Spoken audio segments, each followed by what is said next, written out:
Welcome my students. कैसे हैं आप लोग? आनंद में है? मजा आ रहा है? केमिस्ट्री पढ़ने में तो बेटा मजा आना चाहिए, क्योंकि बेसिक केमिस्ट्री चल रही है और ये क ख ग घ अंगा, जिसको बेसिक केमिस्ट्री मतलब रसायन विज्ञान का इनिशियल शुरुआत है। और ये 9वीं से लेकर के 10वीं से लेकर के किसी भी क्लास के बच्चों के लिए ये जानना बहुत जरूरी होता है। बहुत सारे स्टूडेंट ऐसे हैं जो बड़े क्लासों में तो चले जाते हैं, लेकिन छोटे क्लासों की चीज़ें उनको नहीं याद रहती। तो एक बार फिर हम लोग रिमाइंड कर लेते हैं। हम लोगों का आज का क्लास मुख्यतः कक्षा 9 के बच्चों के लिए है, लेकिन आपको पहले ही मैं बताया था कि क्लास का कहीं कोई डिवीजन नहीं होता। नॉलेज जहां से मिले वहीं से उठा लेने की जरूरत होती है, और एक दिन आप ग्रेट नॉलेज के मालिक बनेंगे। तो टॉपिक हम लोगों का क्या है? द्रव्य की प्रकृति में भिन्नता। पिछले वीडियो में हम लोग ठोस, द्रव, गैस के बारे में पढ़े थे। द्रव्य क्या होता है उसके बारे में पढ़े थे। द्रव्यमान क्या होता है उसके बारे में पढ़े थे। आयतन क्या होता है उसके बारे में पढ़े थे, और भार क्या होता है उसके बारे में पढ़े थे, और द्रव्य तथा ऊर्जा में संबंध क्या होता है इस पर हम लोगों की चर्चा हुई थी। आज हम लोग जो है द्रव्य की प्रकृति में भिन्नता पर चर्चा करेंगे। तो हम लोग द्रव्य की क्या पढ़े थे? 3 अवस्थाओं में होता है। ठोस अवस्था, और दूसरा क्या है? द्रव अवस्था, और तीसरा क्या है? गैसीय अवस्था। गैसीय अवस्था। 3 अवस्थाओं में द्रव्य पाए जाते हैं। अब परिभाषा क्या दिए थे कि जिसमें द्रव्यमान हो, जगह घेरता हो, वो द्रव्य है। यानी हम चारों ओर द्रव्य से ही घिरे हुए हैं। और एक द्रव्य जो वायु है आपको दिखाई नहीं देती, जहां कोई नहीं है पृथ्वी पर, वहां वायु है ही। समझ गए? ऐसे रूम में दिख रहा है ना, रूम में कुछ नहीं है, हाई पिछड़ कुछ नहीं दिखाई दे रहा है, तो जहां कुछ नहीं दिखाई दे रहा वहां वायु भरी हुई है। पक्का? चलते हैं एक एक गुणों पर चर्चा करते हैं कि द्रव्य की तीनों भौतिक अवस्थाओं में क्या अंतर पड़ेगा। तो ध्यान दो बेटा, यहां लिखेंगे क्या? गुण। एक एक गुण पर चर्चा करते हैं। पहला गुण क्या है? आकार। पहला गुण क्या है? आकार। देखो बेटा, ठोस में आप लोग क्या पढ़े थे कि आकार निश्चित होता है। आकार क्या होता है? आकृति क्या होती है? निश्चित होती है। यहां देखो, निश्चित। लेकिन द्रव में क्या है? अनिश्चित। द्रव में अनिश्चित। और गैसीय अवस्था में भी अनिश्चित होता है। अनिश्चित होता है।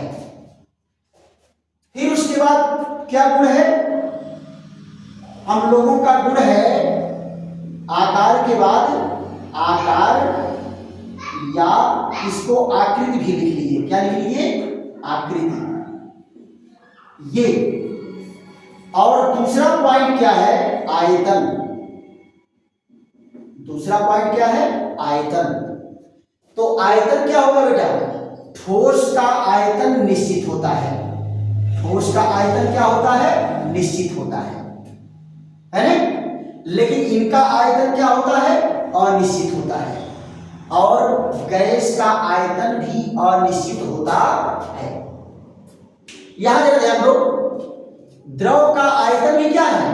आकार जो है, आयतन इसका निश्चित है। इसका भी आयतन क्या है? निश्चित है। आयतन क्या है? निश्चित है। और इसका आयतन अनिश्चित होता है। क्यों? क्योंकि बेटा ये जिस बर्तन में रखा जाता है उसी का आयतन ग्रहण कर लेता है।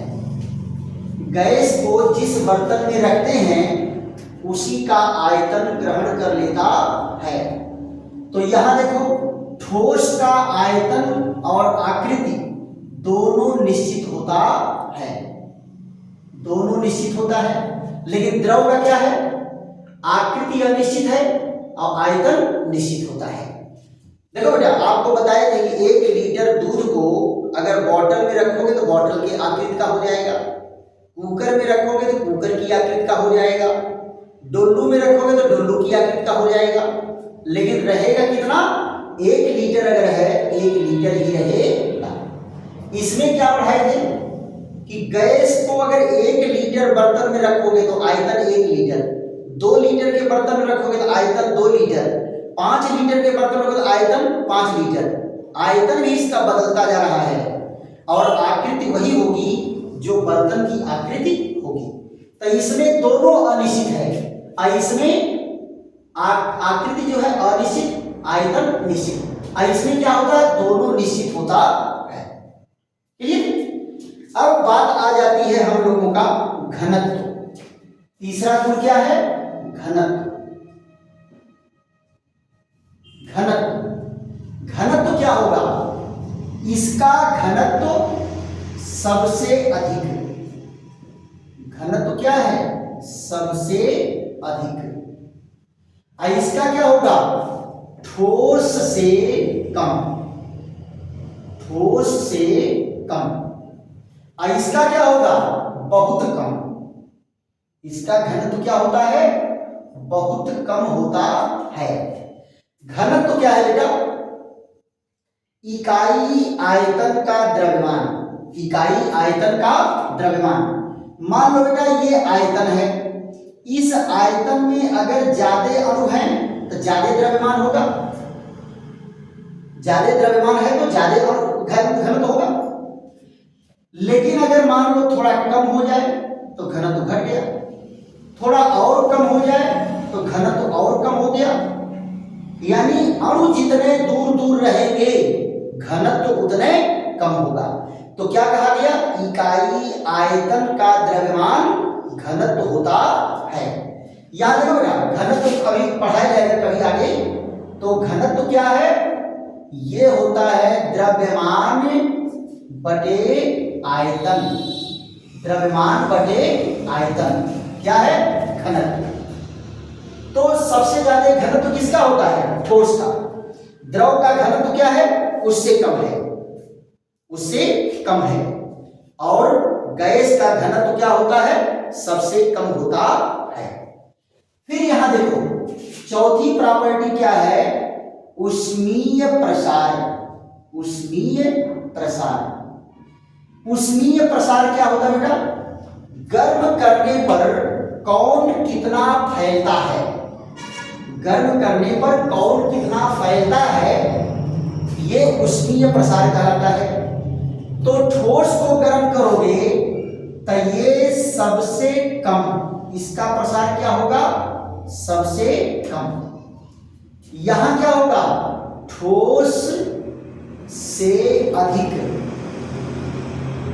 इसका प्रसार क्या होगा, ठोस से अधिक। और इसका क्या होगा, सबसे अधिक, सबसे अधिक। प्रसार किसमें होगा, गैस में। गैसों को गर्म करोगे तो इतना प्रसार होगा, मान लो गुब्बारा है और थोड़ा सा आंच उसके गर्मी के पास ले जाओ, इतना प्रसार करेगा कि पटाख से फूट जाएगा, है ना। तो ये चीजें। फिर उसके बाद क्या है, संपीड्यता। क्या होता है, 5वें पॉइंट पर संपीड्यता। संपीड्यता, संपीड्यता क्या होता है बेटा, कि किसी चीज को दबाया जाए तो वो दब जाए, इसी को संपीड्यता कहते हैं, यानी दबने की क्षमता। तो मान लो ठोस है तो क्या इसको दबा सकते हो, मान लो ये मार्कर है, जरा दबाओ तो दबेगा, और इधर से दबाओ दबेगा नहीं। इसका मतलब क्या है कि ठोस में संपीड्यता सबसे कम होती है। द्रव है बेटा, तो द्रव की सतह पर कोई प्लेट लगा करके उसको भी दबाओ, दबेगा। और अगर दबेगा तो बहुत ट्रेस अमाउंट जिसको आप मेजर नहीं कर सकते। लेकिन गैस है, गैस को आप बहुत ज्यादा दबा देते हो। अच्छा ये बताओ कितने बच्चे इसमें से साइकिल में हवा भरे हैं? आप पंप को जब ऊपर उठाते हो तो दबाते हो तो तेजी से ज्यादा दब जाता है कि नहीं दब जाता है? यानी गैसों को बहुत ज्यादा दबाया जा सकता है। तो संपीडितता का गुण क्या होता है? ठोस में सबसे कम, ठोस में सबसे कम, द्रव में अति अल्प, द्रव में अति अल्प या लगभग नगण्य, लगभग नगण्य। और इसमें क्या होता है? बहुत अधिक, यानी गैसों में संपीडितता बहुत अधिक पाई जाती है, यानी गैसों को बहुत ज्यादा दबा सकते हैं। फिर उसके बाद क्या जाता है बेटा? बहने की क्षमता, प्रवाहिता। अगली प्रॉपर्टी क्या है? प्रवाहिता। जरा ये बताओ, क्या ठोस भी प्रवाहित होते हैं? जैसे पानी है ऊपर से नीचे की ओर बहता है, तो क्या ठोस भी बहते हैं? तो क्या होगा? प्रवाहिता इसमें नहीं पाई जाती। और द्रव में प्रवाहिता अधिक होती है, प्रवाहिता अधिक होती है। लेकिन गैस में बेटा प्रवाहिता नहीं होती है, इसमें विसरण होता है। क्या होता है? विसरण। अब जैसे मान लो आप लोग परफ्यूम मार के आए हो, खूब सेंट लगा के, तो पूरा कमरा गमक जाता है कि नहीं गमक जाता है? यानी वो परफ्यूम पूरे कमरे में फैल गया, इसी को क्या कहते हैं? विसरण। क्या कहते हैं? विसरण। समझ में रही ये बात? अब यहां जरा देखो, अगला पॉइंट क्या है? आणविक स्थान, अंतरा आणविक स्थान। यहां देखो, अंतरा आणविक, अंतर आणविक स्थान, अंतर आणविक स्थान। देखो बेटा, ठोस में बहुत कम होता है, ठोस में क्या होता है? बहुत कम। अंतर आणविक स्थान क्या है? देखो, ठोस के अणु एकदम नजदीक नजदीक होते हैं, इनके बीच जो जगह है उसी को अंतरा आणविक अवकाश कहते हैं। और इसमें क्या होगा? ठोस से अधिक, ठोस से अधिक होगा। तो यहां देखो, इनके अणु क्या होंगे? दूर दूर होते हैं, इनके अणु क्या होंगे? दूर दूर होंगे। मान लो किसी बर्तन में रखा गया है तो दूर दूर होगा। और इनके क्या हैं? ये बहुत दूर होते हैं, यानी इनको अगर आप आयतन में रख दिए हैं तो बहुत दूर दूर होंगे इनके अणु, है ना? तो इनके अणुओं के बीच की दूरी यहाँ क्या है? बहुत कम है। यहाँ ठोस से थोड़ा ज्यादा है और यहाँ क्या है? बहुत अधिक है। यानी अंतरा अणु का अवकाश क्या है?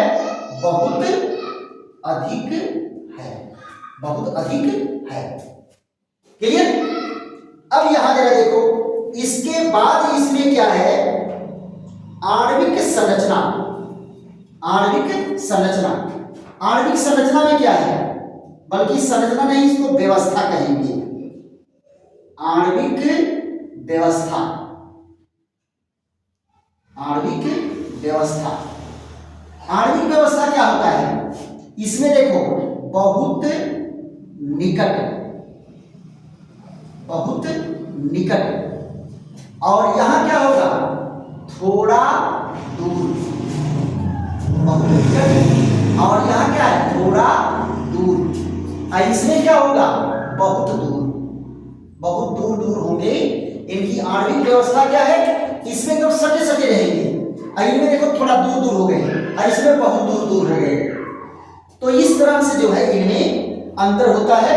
और कुछ एग्जाम्पल दे दीजिए, बस परीक्षा में इससे ज्यादा देने की जरूरत नहीं है।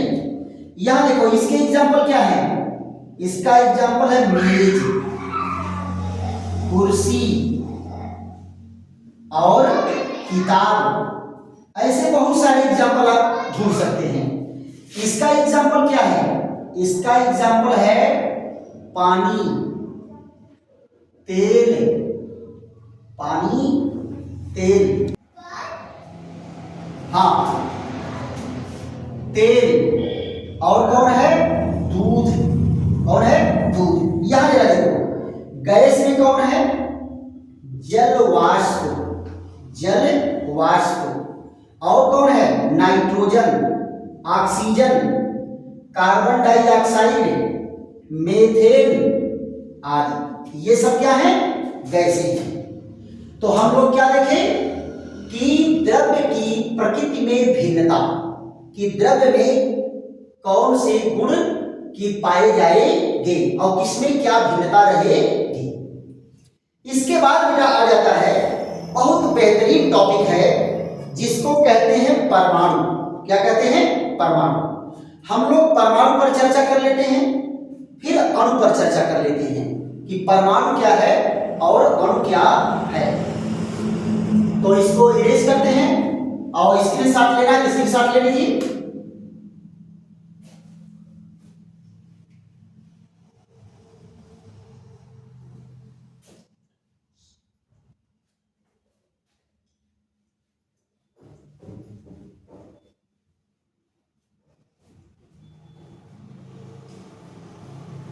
देखो हम लोगों की चर्चा किस पर चलेगी? परमाणु। परमाणु को अंग्रेजी में क्या कहते हैं? एटम। क्या कहते हैं? एटम।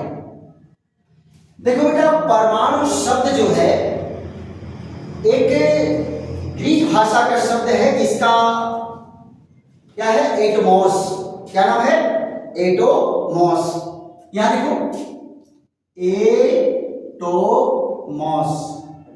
एटोमॉस मीन्स क्या होता है?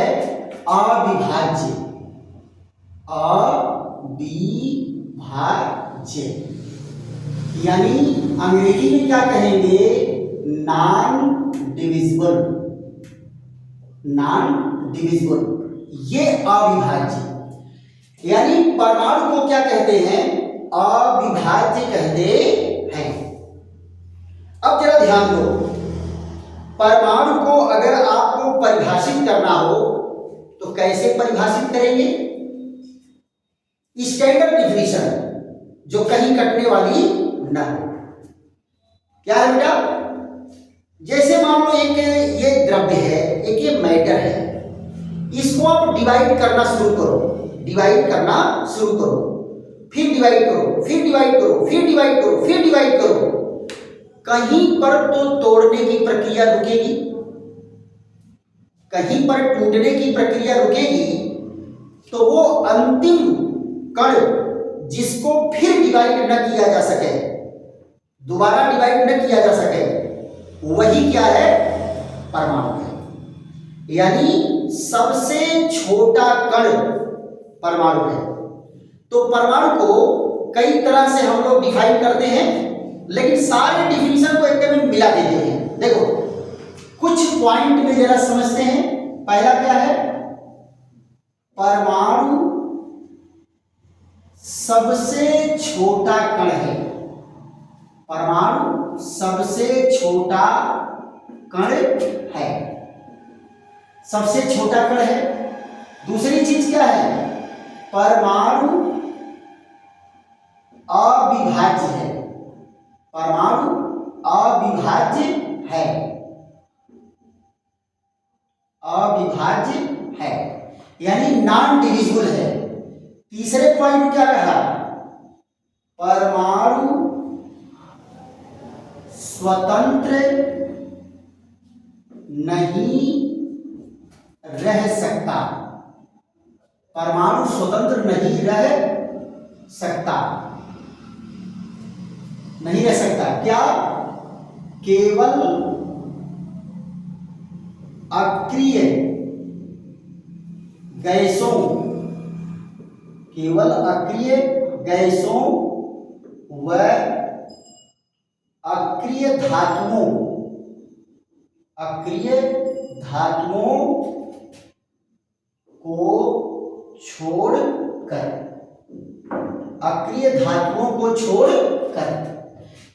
देखो बेटा, कुछ धातुएं होती हैं जो निष्क्रिय हैं, प्रकृति में स्वतंत्र अवस्था में पाई जाती हैं, जैसे सोना है, प्लेटिनम है, पैलेडियम है।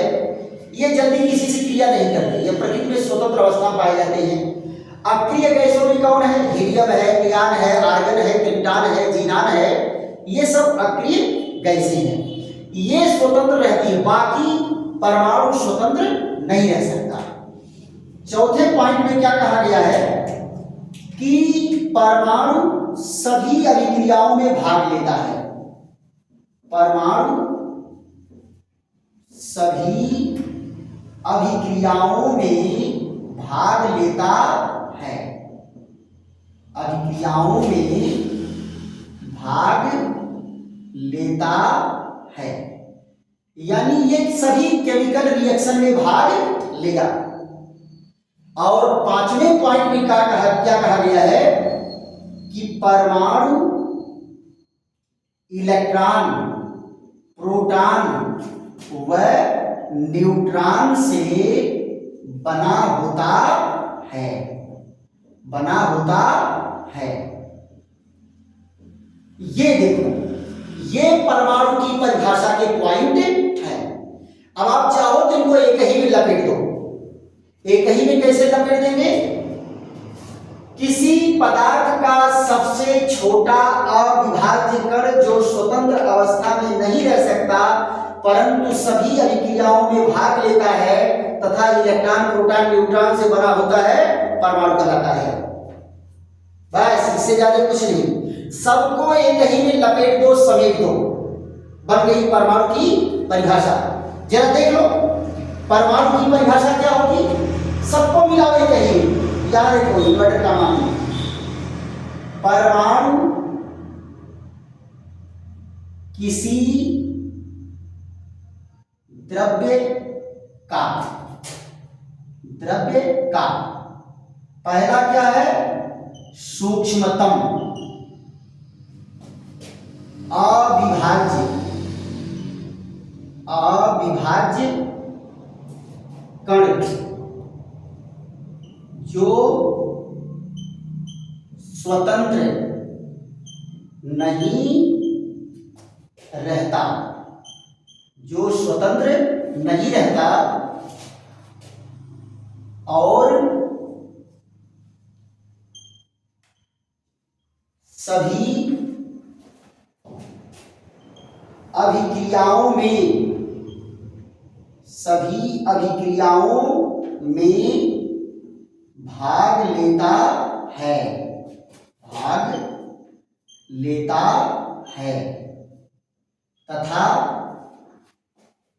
इलेक्ट्रॉन, प्रोटॉन व न्यूट्रॉन से मिलकर बना होता है। ये है बेटा परमाणु की परिभाषा। ये कहीं कटने वाला नहीं है, आप लिख दो, कोई एग्जामिनर इसको काटेगा नहीं। सही। फिर बात आ जाती है अणु। अणु क्या है? यहां जरा ध्यान दो, अणु की बात करते हैं।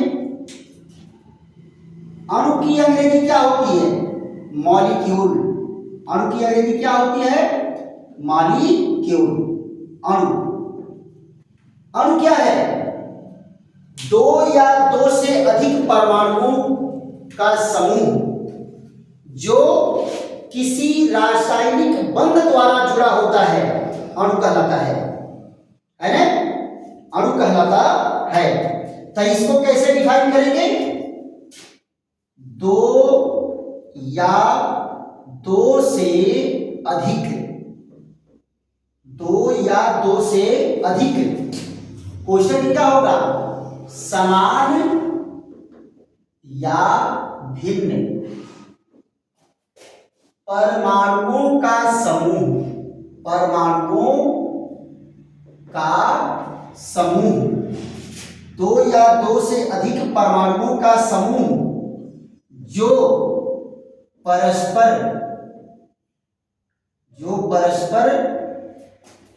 रासायनिक बंध द्वारा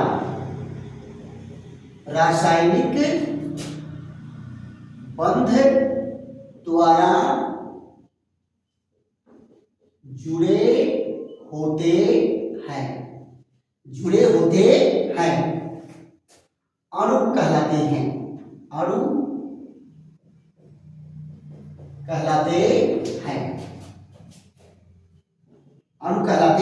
हैं। यह पहला पॉइंट। दो या दो से अधिक समान या भिन्न परमाणुओं का समूह जो परस्पर रासायनिक बंध द्वारा जुड़े होते हैं अणु कहलाते हैं। और दूसरा इसका बेहतरीन पॉइंट ये क्या है?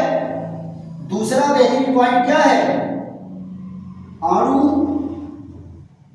स्वतंत्र रह सकता है। अणु बेटा फ्री रह सकता है, स्वतंत्र इधर उधर घूम सकता है, टू एंड फ्रो वॉन्डरिंग खूब कर सकता है, नो प्रॉब्लम। तो ये जो है अणु के बारे में है। अब अणुओं को बेटा दो श्रेणियों में बांटा गया है। पहला क्या है? पहली श्रेणी इसकी कैटेगराइज की गई है किसमें? तत्वों के अणु। पहला क्या है? तत्वों के अणु। तत्वों के अणु क्या है? इसकी अंग्रेजी क्या होगी? Molecules of element. यानी तत्वों के अणु। तत्वों के अणु क्या होगा बेटा? जब अणु के बनने में एक ही प्रकार के परमाणु भाग ले रहे हो तो वो तत्वों का अणु कहलाएगा। जैसे इसका एग्जांपल देखो, हाइड्रोजन, नाइट्रोजन, ऑक्सीजन और chlorine, bromine, iodine, phosphorus, sulphur etc। ये सब देखो एक ही तत्व के परमाणु क्रिया करके अणु बनाए हैं। फास्फोरस में 4 परमाणु होता है, सल्फर में 8 परमाणु होता है। ये फिर उसके बाद दूसरा क्या जाएगा? यौगिकों के अणु। यौगिकों के अणु क्या है? यहां देखो, मॉलिक्यूल्स ऑफ कंपाउंड। यौगिकों के अणु, कंपाउंड के अणु है। जरा देखो तो कंपाउंड के अणु कौन होंगे? पानी कार्बन और हाइड्रोजन से बना, अमोनिया नाइट्रोजन और हाइड्रोजन से बना, मीथेन कार्बन और हाइड्रोजन से बना, और यहां देखो फास्फीन फास्फोरस और हाइड्रोजन से बना, H2SO4 हाइड्रोजन सल्फर और ऑक्सीजन से बना, H3PO4 ये कौन कौन है बेटा? हाइड्रोजन फास्फोरस और ऑक्सीजन से बना। तो अलग अलग तत्वों के परमाणु मिले तो यौगिकों का अणु बना, और एक ही प्रकार का परमाणु मिला तो तत्वों के अणु बने। तो हम लोग क्या है, ये अणु और परमाणु के बारे में जान गए कि अणु का क्या मतलब होता है और परमाणु का क्या मतलब होता है। आज इस वीडियो को यही विश्राम देते हैं, फिर अगले वीडियो में मिलते हैं और एक बेहतरीन टॉपिक के साथ। थैंक यू, धन्यवाद।